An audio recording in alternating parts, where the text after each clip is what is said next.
Ini supaya semakin kursinya bisa maju itu biar masuk sampai sini. Biar agak berjarak sedikit ini maju sedikit bergerak. Ayo bergerak, agak maju lagi. Nah, saya ini kalau ngomong tidak kenal waktu biasanya jadi ngomong. Jadi saya harus diingatkan ya. Nah, tapi sebelum saya mengatakan ini saya butuh perhatian serius. Jadi jangan sia-siakan saya hadir di sini. Saya tadi pagi-pagi dari Tangerang baru pagi-pagi. Tapi sebelum saya ke sini saya tadi mampir ke kantor kecamatan. Tadi saya ke kantor kecamatan bersama Ibu Kader Posyandu tadi. Saya tadi di kantor kecamatan Keramaduan. Saya kumpulin Ibu Kader Posyandu di kantor kecamatan Keramaduan. Jadi baru saya hadir di sini. Nah, oke. Kalau diperhatikan tak kenal maka nyata sayang. Nanti setelah kenal kita lebih akrab lagi ya. Atau ada saudara yang tahu nama saya? Betul kan ya? Ini siapa bapak ini tiba-tiba. Baik ya. Saya akan pelan-pelan menyebut nama saya. Yeremia Mendrova. Mendrova ini marga karena saya lahir besar dari Sumatera. Tepatnya dari Pulau Nias. Saya ini anak kampung, anak desa tadi sampai kami pamamu. Anak kampung, anak desa tapi punya cita-cita yang tinggi menjadi profesor kimia. Jadi Yeremia Mendrova ini tadi marga karena saya lahir besar dari Sumatera, tepatnya dari Pulau Nias, sana pakai marga. Nama kecilnya Yeremia lagi-lagi nama saya ini kan bukan sesuatu namanya umum di kita di sini. Nah, jadi supaya lebih gampang, saya bisa dipanggil Jeremy. Jeremy yang bukan Thomas dan bukan Teti tentu. Ya. Jeremy yang bukan Thomas dan bukan Teti. Saya ini adalah bekerja untuk masyarakat di Provinsi Banten sebagai anggota DPRD Provinsi Banten dari unsur fraksi PDI Perjuangan. Fraksi PDI Perjuangan. Bekerja untuk rakyat apa yang disampaikan oleh Pak Ahmad. Jadi saya dari unsur fraksi PDI Perjuangan yang saat ini dipercaya sebagai Ketua Komisi 5 di DPRD Provinsi Banten.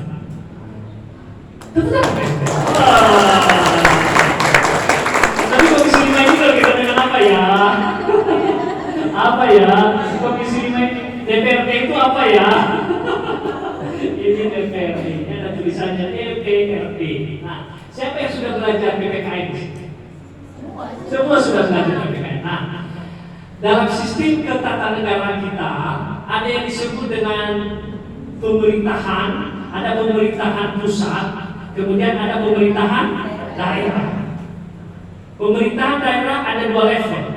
Pemerintahan daerah provinsi, kemudian pemerintahan daerah di tingkat kabupaten dan kota. Paling terkecil itu ada namanya ada pemerintahan desa. Nah, yang disebut dengan pemerintahan daerah provinsi adalah gubernur dan DPRD yang dibantu oleh OPD. Yang disebut dengan pemerintahan daerah adalah kepala daerah dan DPRD yang dibantu oleh OPD, organisasi perangkat daerah. Jadi DPRD adalah unsur penyelenggara pemerintahan daerah. Kalau di provinsi, kalau di kabupaten, kalau di kota, kota. Jadi kalau ada pertanyaan, siapa pemerintahan daerah? Beda ya pemerintah dengan pemerintahan. Pemerintahan itu ada dua unsur kepala daerah dan unsur DPRD. Nah, kepala dan daerah harus bekerja bersama-sama bagaimana membangun daerahnya. Kepala daerah dalam hal ini ada gubernur, DPRD ada tugas DPRD sebagai wakil rakyat, mempunyai 3 tugas pokok utama. Siapa nanti di antara kalian mungkin ada yang mau menjadi cita-cita anggota DPRD? 3 tugas pokok utama DPRD. Yang pertama adalah membuat peraturan daerah. Yang kedua, fungsi anggaran, dan yang ketiga pengawasan. Apa itu? Pertama tadi pembentukan peraturan daerah. Jadi DPRD harus bersama-sama dengan kepala daerah, dalam hal ini gubernur, dalam mengusulkan, merancang, membahas dan menetapkan peraturan daerah. Apapun peraturan daerah yang berlaku di Provinsi Banten harus dibahas bersama-sama antara gubernur dan DPRD. Tidak boleh satu pihak, tidak bisa satu pihak. Peraturan daerah Perda tidak bisa disahkan kalau salah satu pihak tidak setuju membuat peraturan daerah. Yang kedua, fungsi DPRD tadi apa? Fungsi anggaran. Nah,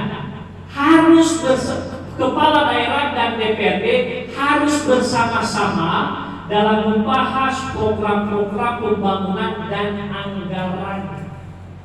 Lagi-lagi, apapun yang dilakukan, program apapun tanpa ada persetujuan DPRD tidak bisa berjalan dengan baik, tidak bisa berjalan, tidak bisa ditetapkan. Harus bersama-sama. Yang terakhir ada pengawasan. Di sini bedanya. Jadi kalau peraturan daerah sudah ditetapkan, anggaran pembangunan sudah ditetapkan, maka kepala daerah mengeksekusinya. Maka disebut dengan eksekutif. Nah, DPRD apa tugasnya? Melakukan pengawasan. Jadi ada 3 fungsi tadi, fungsi pengawasan. Jadi kepala daerah, gubernur melaksanakan perdanya, melaksanakan program-program pembangunan, maka DPRD melakukan fungsi dan tugasnya adalah mengawasi pelaksanaan. Itu fungsi DPRD. Nah, DPRD sebagai wakil masyarakat, wakil rakyat tadi yang dipilih setiap pemilu melalui partai-partai politik. Tadi disebutkan saya misalnya dari partai PDI Perjuangan. Nah, sebentar lagi kita nanti akan memilih wakil-wakil kita di bulan Februari. Nah, di Provinsi Banten sekarang ini terdiri dari yang sudah terpilih 85 orang anggota DPRD mewakili hampir 12 juta rakyat Banten di tahun 2019 kemarin. 85. Nah, 85 orang ini dalam melaksanakan 3 tugas pokok tadi dibagi dalam 5 kelompok kerja yang disebut dengan komisi. Makanya muncul tadi komisi 5. Jadi saya memberikan gambaran kepada Anda kok tiba-tiba muncul komisi 5 kan ya. Nah, jadi 85 anggota DPRD di dalam melaksanakan 3 tugas pokok tadi dibagi dalam 5 komisional kerja. Komisi 1 itu membidangi berkaitan dengan pemerintahan. Komisi 2 membidangi berkaitan dengan perekonomian. Komisi 3 membidangi berkaitan dengan pendapatan, aset dan pariwisata. Komisi 4 membidangi berkaitan dengan pembangunan. Nah, ini tadi komisi 5.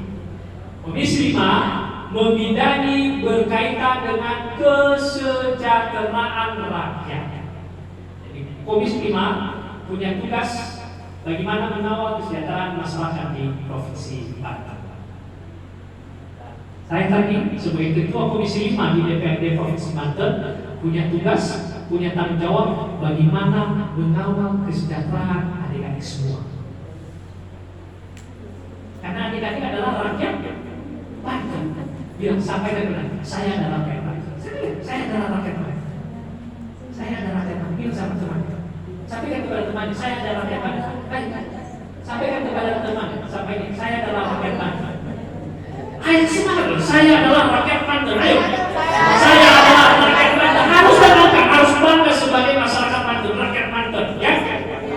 Harus semangat. Kita ini adalah rakyat Banten, dan saya punya tugas bagaimana mengawal kesejahteraan kalian, kesejahteraan masyarakat di Provinsi Banten. Nah, dalam mengawal ini saya bermitra dengan 10 OPD. 10 OPD yang bermitra dengan Komisi 5 dalam rangka mengawal kesejahteraan masyarakat di Provinsi Banten. Ada 8 dinas, 1 badan dan 1 biro. Yang pertama adalah Dinas Perpustakaan dan Kearsipan yang hadir pada hari ini. Melalui Dinas Perpustakaan dan Kearsipan kita terus mengembangkan rajin membaca. Karena membaca itu keren. Tulisannya, halo, membaca itu keren. Membaca itu keren. Karena membaca itu bisa kita mengetahui yang kita tidak ketahui. Bagaimana maju kalau tidak mengetahui? Bagaimana bisa menjadi dokter kalau tidak mengetahui? Harus mengetahui, dan untuk mengetahui itu harus membaca. Bagaimana sejahtera kalau tidak mengetahui? Nah, makanya saya minta Dinas Perpustakaan dan Keresma melakukan terus menggiatkan literasi di Provinsi Banten, karena literasi kuat Banten hebat. Ya, literasi kuat Banten hebat. Dinas Perpustakaan dan Keresma. Berikutnya bermitra dengan Komisi 5 adalah Dinas Pendidikan.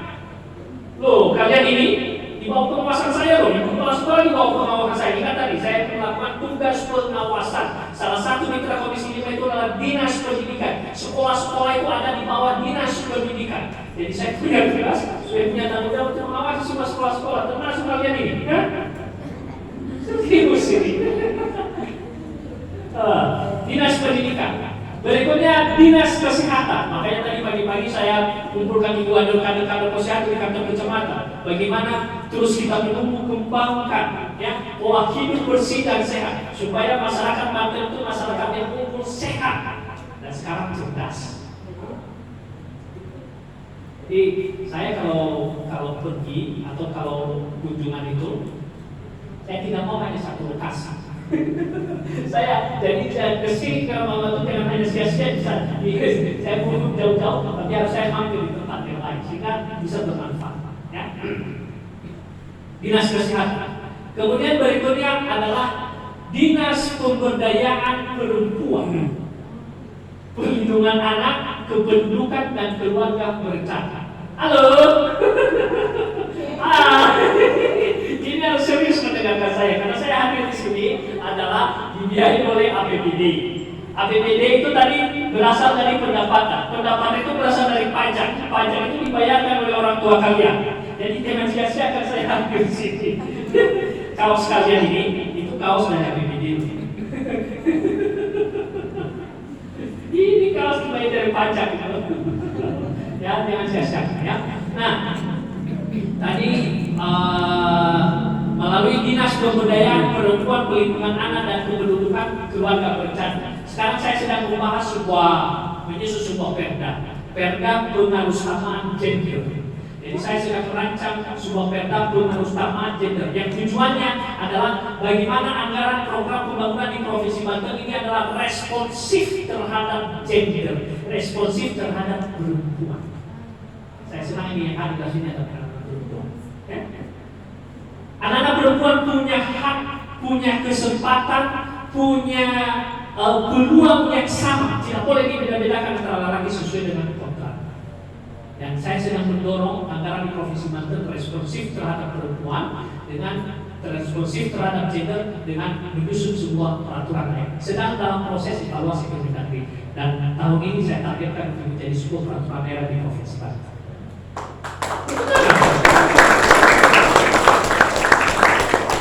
Itu melalui Dinas Pemberdayaan Perempuan.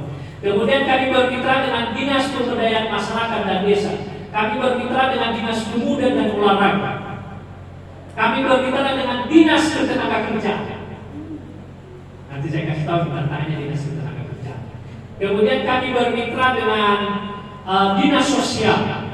Bagaimana kita mengatasi masalah-masalah kesejahteraan sosial di Provinsi Banten. Kemudian Badan Penanggulangan Bencana, Biro Pemerintahan Otonomi Daerah yang bagian kesranya dan keagamaan itu masuk di wilayah kerja Komisi 5. Jadi ada 8 dinas, 1 badan dan 1 biro yang bermitra dengan Komisi 5 dalam rangka meningkatkan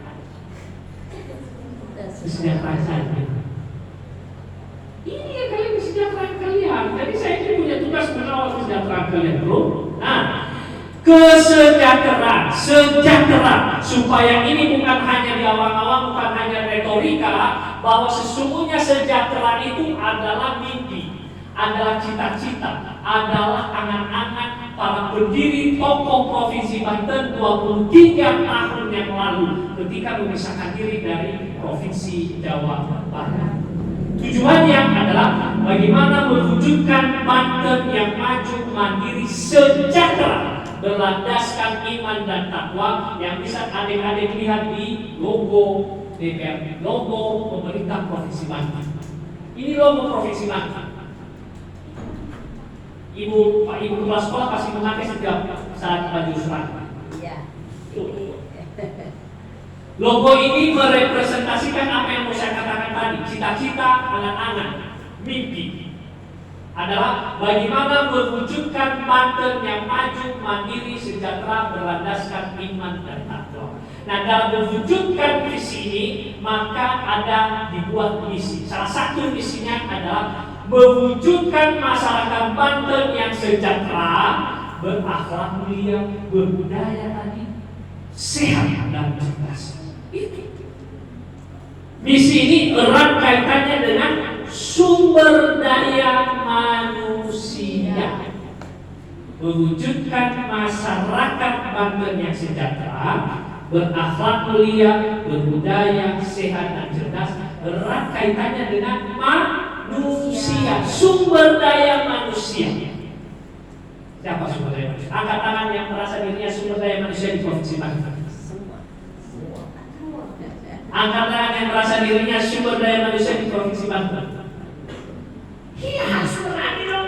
Saya ini sumber daya manusia di Provinsi Banten. Harus sadar, harus mengetahui kalau sudah ada kesadaran dan bagaimana berbuat di dalamnya menjadi sumber daya manusia di Provinsi Banten yang unggul, sehat dan cerdas. Tadi apa tadi semangat SMA 1 Ramadan?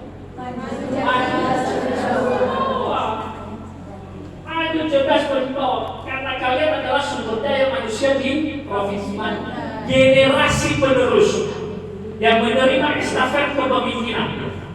Dan saat ini kalian hidup blank untuk mempersiapkan diri untuk menerima estafet kepemimpinan itu. Nanti ada yang jadi dokter, ada yang jadi tentara, ada yang jadi polisi, ada yang jadi astronot tadi, ada yang jadi perawat. Kalian harus siap menerima estafet.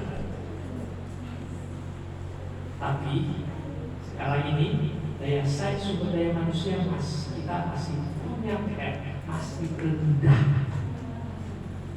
Makanya saya serius sih. Tadi saya bilang serius mendengarkan saya karena daya saing sumber daya manusia kita di Provinsi Banten masih rendah. Makanya saya terus ini untuk menggembleng generasi masa depan di Provinsi Banten supaya punya daya saing yang tinggi, supaya mampu menjadi pemain dalam kemajuan ilmu pengetahuan dan teknologi, bukan hanya ikut-ikutan saja. Ya bro, harus punya semangat, harus punya tujuan yang tinggi, ya, mental belajar, ya. Saya ini juga anak desa, anak kampung. Saya sudah mengatakan tadi saya lahir dari Pulau Nias. Saya ini anak desa, anak kampung. Saya bukan anak dari orang kaya. Bapak saya itu hanya seorang guru SD. Mama saya petani karet.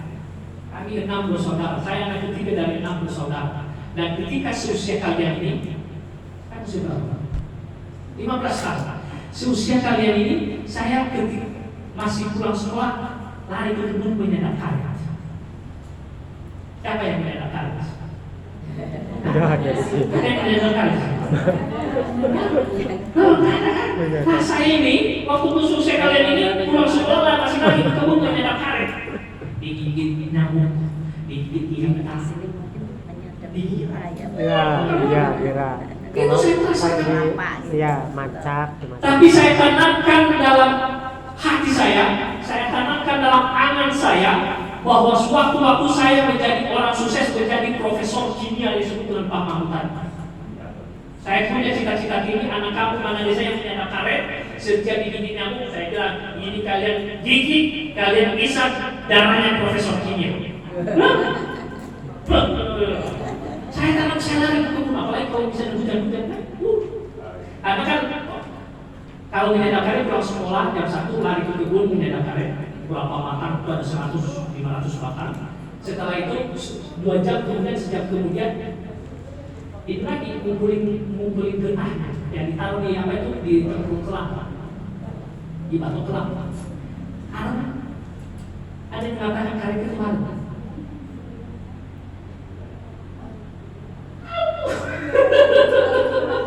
Oh karet ya, itu saya rasakan. Tetapi saya tadi tanamkan dalam hati saya bahwa saya akan menjadi orang sukses. Saya harus menjadi profesor kimia, bukan nanti besar menjadi penyelamatan. Makanya sekarang tanamkan dalam hati Anda bahwa Anda adalah menjadi orang sukses. Anda menjadi orang hebat. Itu. Dan ketika punya Anda cita-cita, punya semangat, jangan hanya berhenti di situ. Lakukan langkah-langkah yang terukur sehingga Anda bisa mewujudkan. Anda misalnya ingin berada di samping speaker itu. Itu kan cita-cita saya, dalam waktu 5 menit saya akan berada di samping memegang speaker itu. Tapi kalau Anda tidak bergerak, hanya menatap saja, tidak melakukan aksi, maka sampai kapanpun akan tidak sampai di sana. Tapi kalau Anda mulai melangkah,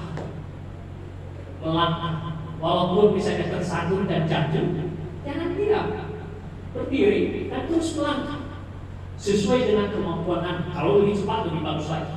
Tapi terus melakukan sehingga suatu saat Anda akan menyentuh. Tapi kalau hanya Anda diam saja,